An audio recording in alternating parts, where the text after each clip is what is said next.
Hello, this is a video on how to play Reversi. Now, unlike my other videos, Reversi is a game that many of us have probably never heard of.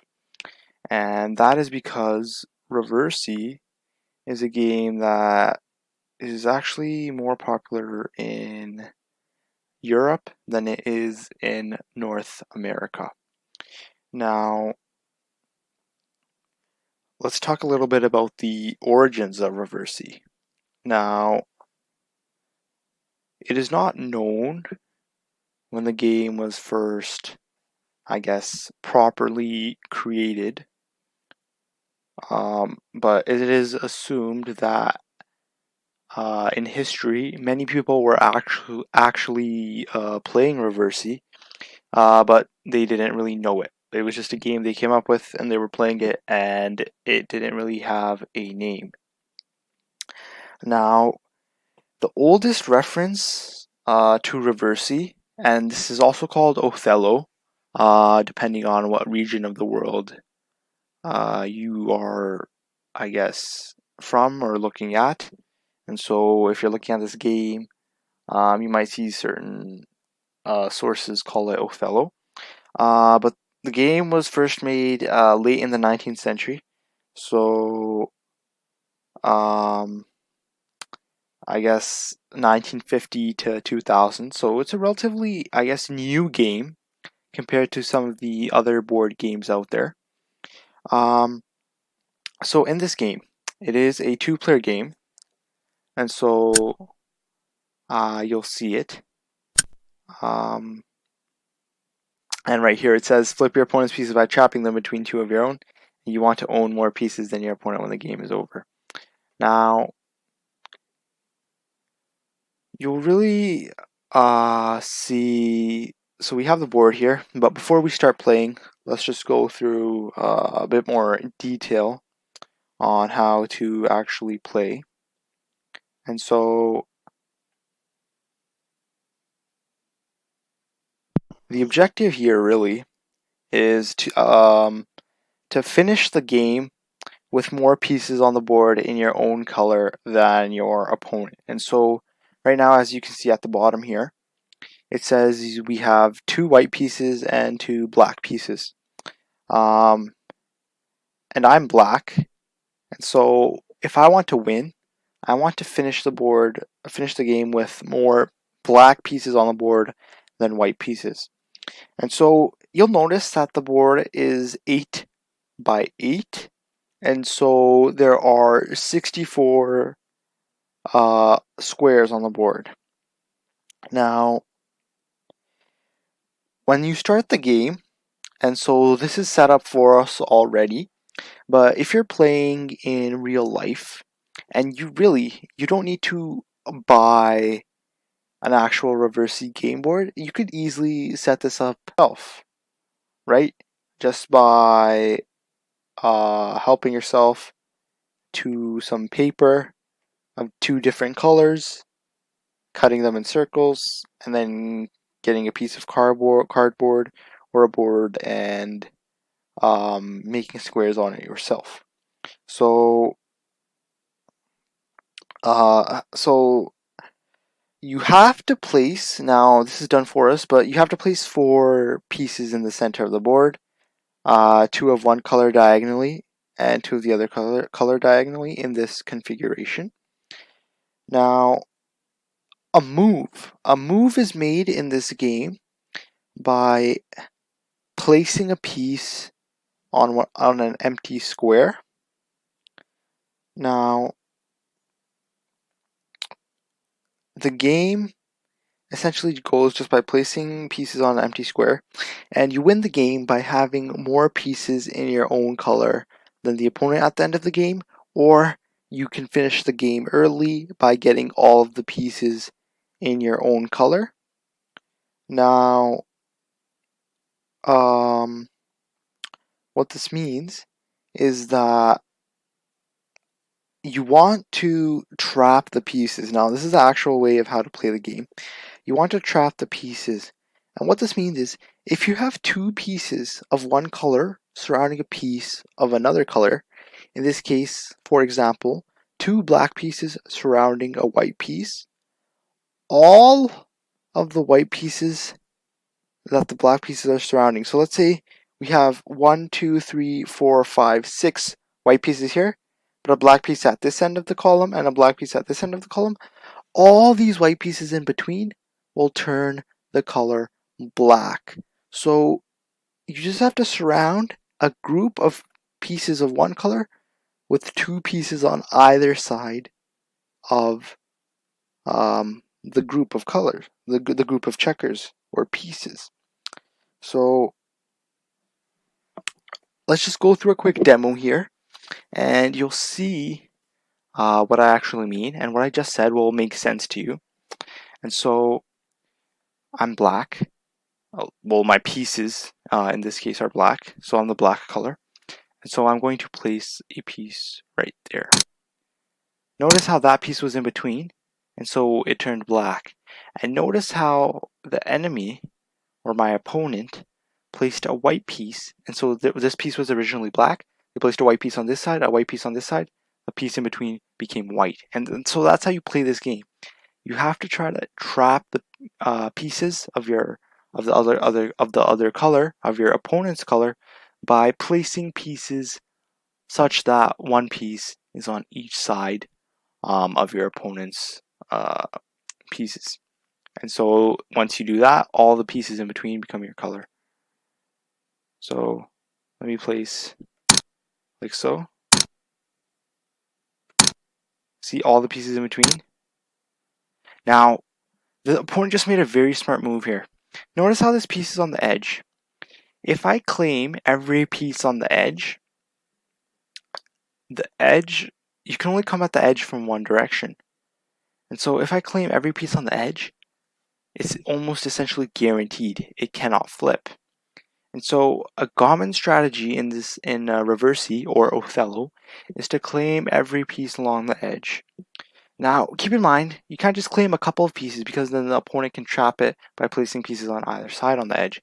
You have to claim the whole edge. The only squares on the board are the four squares, the corners, the four corners. If I place a piece at the corner, it really, it cannot be changed, cannot be taken. And you might say, okay, if I place a blank piece right there, what if you place a piece here, place a piece here? Well, you can't do that. In Reversi, you have to place a piece such that it outflanks. This is a term called outflanks,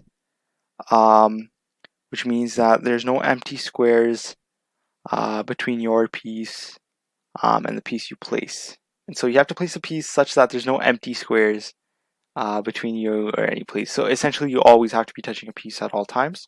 So you can't just randomly place a piece here, randomly place a piece here. You actually have to be touching this center sequence at all times. So that's just the basic gist of the game. And so you'll see how it goes through once we go through this. You'll see how it plays out once we go through this demo. But it's essentially, it seems easy. You might sit here and say, okay, this is boring. It's so easy. But there are actually tournaments worldwide where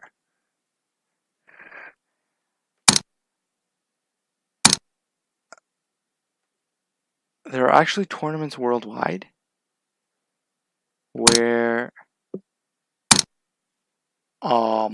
there's people who have practiced for years trying to master this game. And so look, he just got the white opponent just got the edge right there, and it's impossible. It's very hard because I cannot place a piece. There's no way I can place a piece on this side. I might be able to place a piece here, right? Once I eventually start touching that, but I cannot place a piece on this side. And so he essentially has this middle row here, this column.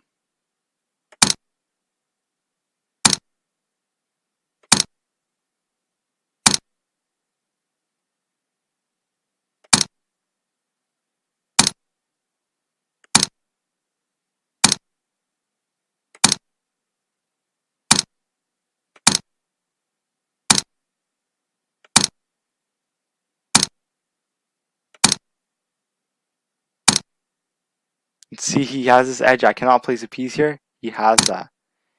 And having the edges is much more powerful because it allows you to capture many more pieces. And obviously I'm inexperienced. Not that experienced at this game. And so I am getting destroyed here. But that's okay.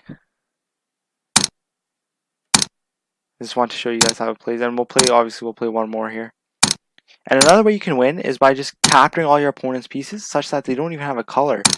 If no color, if no piece of your color exists on the board, the game ends prematurely. And so we lost this game right here. Cannot do anything here about that. Yeah, and so oh, we actually did not. We won last second by placing one piece there. So that was close. Let's just play one more game here.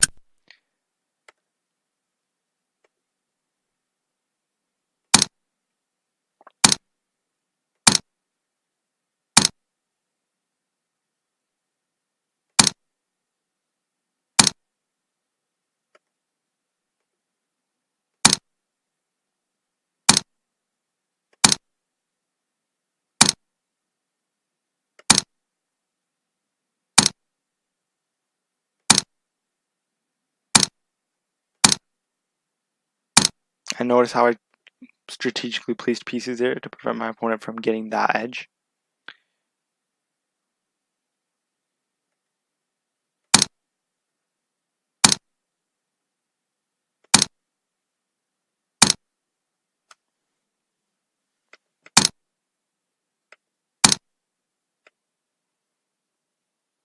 I just realized I was not recording. But let's just go through one more game here, because it happens. But basically, when making a move, you have to make a move that takes at least one piece of your opponent's. And so I can't place a square here because why? It's not going to take a single piece. There must be a conversion of color to your pieces for every move. And remember, you can't just be focused on making your own, trying to convert as many pieces as you can for your own move, because you have to think your opponent might be able to take those pieces back on the next move. And so notice how I can't just place a piece here. Because I can't just place a piece here. Why? There has to be my pieces surrounding both sides of a group of pieces. So you have to capture a piece on every turn.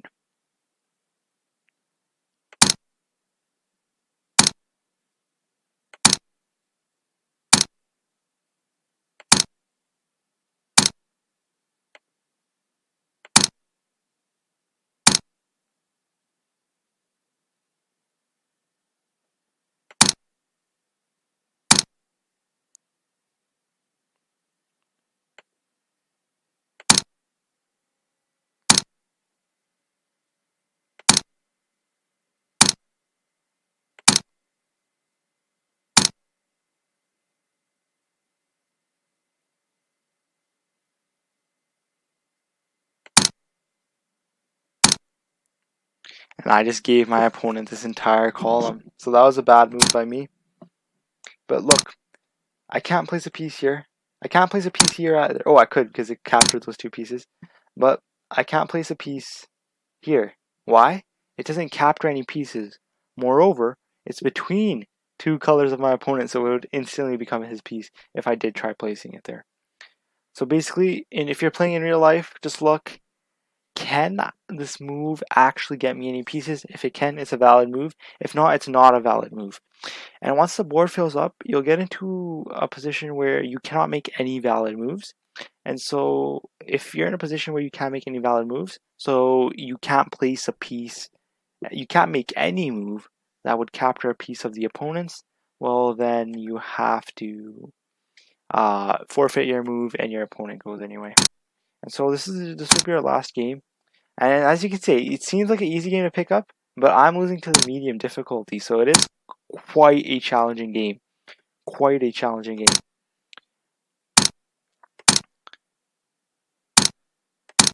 It is insane how much practice you must do in order to actually get good at this game. And it's what I like about this game the most is that it's a game that many of us have never heard of.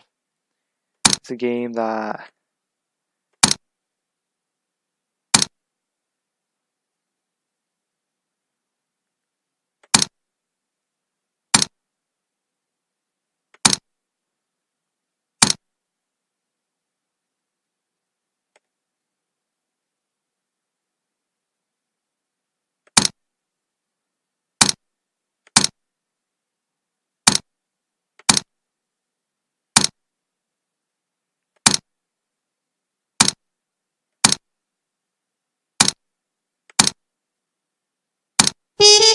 we lost.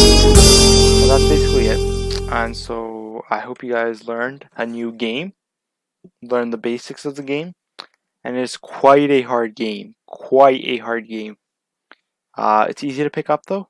It's easy to understand, and most of all, it gives us insight into some of the other board games that we don't commonly hear about. So yeah, that's it guys, and thank you.